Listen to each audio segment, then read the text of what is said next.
why don't you tell us a super tip on getting started in real estate investing?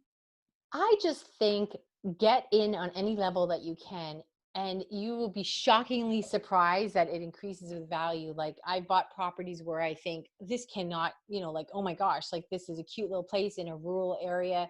I'll be lucky, pay down a bit. It's investment. And then all of a sudden you come back and 5 years later, it's this crazy amount of money for this little house.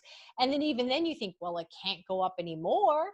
So we know real estate keeps going up in an insane amount. So just get in on any level you can, and it will grow.